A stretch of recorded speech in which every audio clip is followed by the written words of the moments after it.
Video شروع کرنے سے پہلے گزارش ہے کہ چینل کو سبسکرائب کریں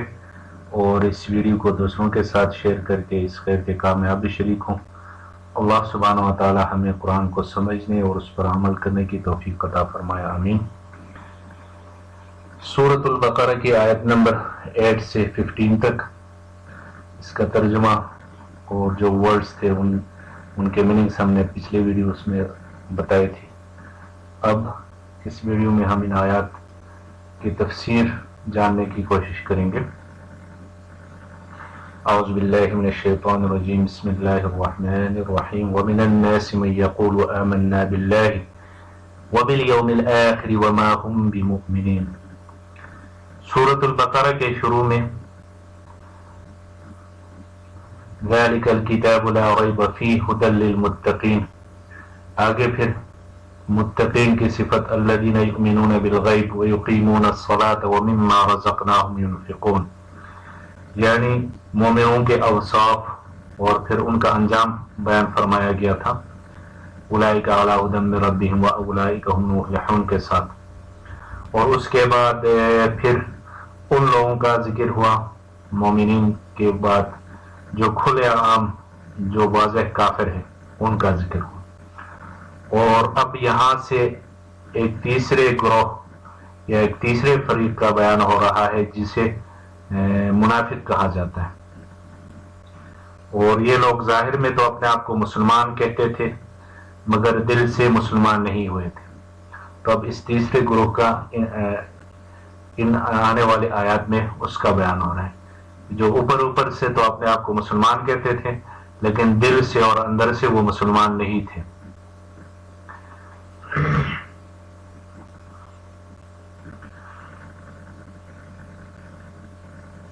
وما يخدعون الا انفسهم وما يشعرون، یعنی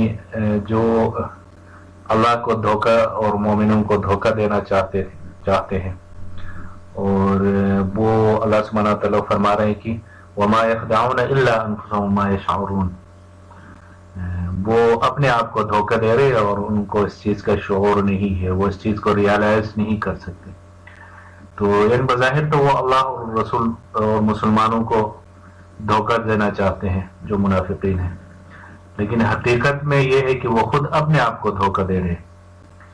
کیونکہ اس دھوکے کا انجام خود ان کے حق میں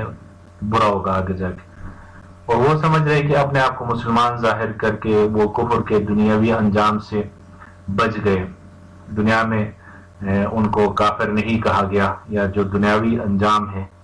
کافروں کے ساتھ اس سے انہوں نے اپنے آپ کو بچا لیا، حالانکہ آخرت میں ان کو جو عذاب ہوگا تو وہ دنیا کے عذاب سے بہت زیادہ سخت اور سنگین ہوگا۔ دنیا کے کچھ معاملات سے تو انہوں نے اپنے آپ کو بچا لیا، لیکن آخرت میں ان کے ساتھ جو ہوگا، آخرت میں جو عذاب ان کو ہوگا وہ اس سے بہت زیادہ سخت اور بہت زیادہ بڑا ہوگا۔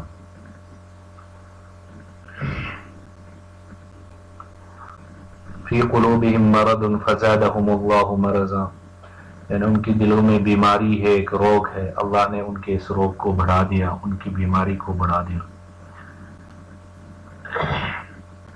یعنی شروع میں انہوں نے اپنے اختیار سے، اپنے چوائس سے اس گمراہی کو اپنایا، اس غلط راستے کو اپنایا، کفر کو انہوں نے بائی چوائس انہوں نے اپنا لیا تھا، اور اس پر وہ اڑ بھی گئے تھے، اس پر اڑ گئے، کفر کو اپنا لیا اور اس پہ وہ اڑ گئے، اور یہ ان کے دل کی بیماری تھی کہ کفر کو اپنا کے پھر اس پہ اڑ گئے، اس پہ مصر ہو گئے، بضد ہو گئے،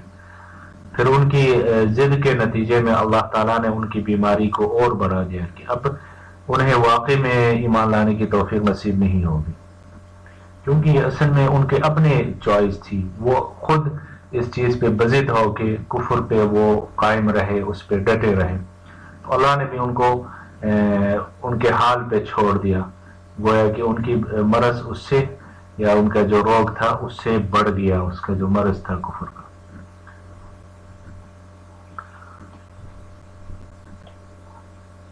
وَإِذَا خَلَوْا إِلَىٰ شَيَاطِينِهِمْ قَالُوا إِنَّا مَعَكُمْ، جب وہ اپنے شیطانوں کے ساتھ کے پاس تنہائی میں جاتے ہیں تو کہتے ہیں کہ ہم تمہارے ساتھ ہیں، ہم تو ان کے ساتھ مذاق کر رہے تھے مسلمانوں کے ساتھ۔ تو یہاں شیطانوں سے مراد وہ سردار ہیں، وہ بڑے ہیں جو ان منافقین کی سازشوں میں ان کے سربراہ اور ان کے رہنما کی حیثیت رکھتے ہیں۔ یعنی جب وہ اپنے شیطانوں کے پاس تنہائی میں جاتے ہیں، یعنی اپنے سرداروں کے پاس یا اپنے بڑوں کے پاس جب جاتے ہیں تو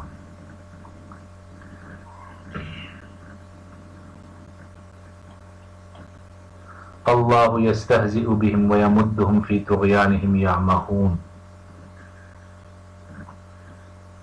یعنی اللہ ان سے مذاق کا معاملہ کرتا ہے اور انہیں ایسی ڈیل دیتا ہے کہ وہ اپنی سرکشی میں بھٹکتے رہتے ہیں، یا مہون بھٹکتے رہتے ہیں، سرگردان رہتے ہیں۔ یعنی اللہ تعالیٰ نے ان کی جو رسی تھی اس کو ڈھیل دی، اس کو دراز کر رکھی، اور ان کے دوغلے پن کی فوری سزا اللہ نے دنیا میں انہیں نہیں دی،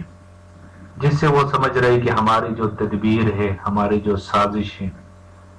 وہ کامیاب ہوگی، اور چنانچہ وہ اپنی اس گمراہی میں اور بھی پکے ہوتے جاتے ہیں، اور اپنی اس گمراہی میں اور بھی پکے اور پختہ ہوتے جا رہے ہیں۔ آخرت میں انہیں ایک دم پکڑ لیا جائے گا،